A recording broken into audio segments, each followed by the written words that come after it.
100 rated chess, but your king is a true leader. Starting on move 3, you may only move pieces and pawns that are behind your king. Absolutely diabolical. We get a 100 rated guy from Indonesia. E4. E5. Okay, so this challenge is very obviously forcing a hyper Bongcloud. I barely have any other choices. King E2. Come at me, baby. F6. Aha. That is not a very aggressive move. Good for us. King E3. Alright, now the challenge begins. I can only move pieces and pawns that are behind my king. Bishop C5 check. Of course I can't just go back, need to keep the king up high. King F3. It's alright, the first few moves are the most difficult, at least his queen is already blocked inside and cannot come out to attack. Knight C6. Knight E4 is a potential check. At this point any check is dangerous as it takes away one safe square from my king. C3.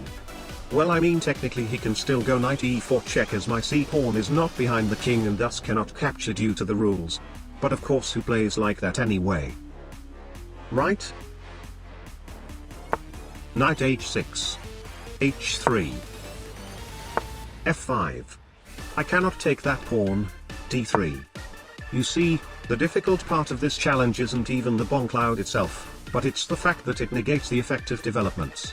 I mean, what is the point of developing a piece when you cannot move the piece again after that development move? The only way to solve this is that I have to somehow move my king really far up there, or he has to attack me real hard and blunder all his pieces. F takes E4 check. I'll take with king. I don't see any checkmates. Should be fine. Queen H4 check. G4. I mean, he can get inside, but it can actually be good for us. If you think about it, behind my king is basically a normal chess zone. Knight D4 instead. That blunders a horsey. He takes D4. Knight F3. D4. King takes. Bishop takes G4. Aha.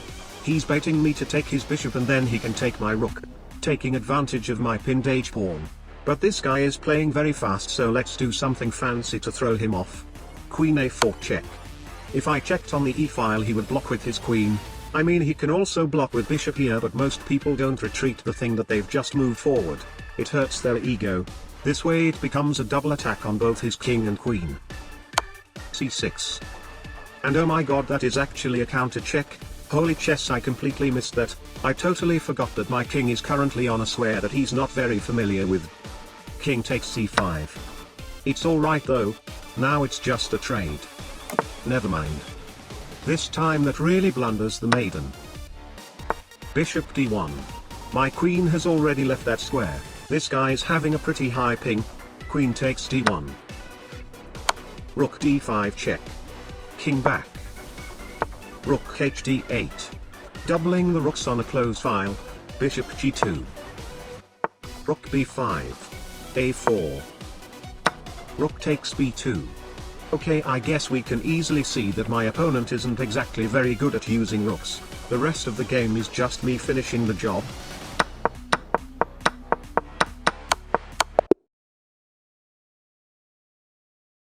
Mission accomplished.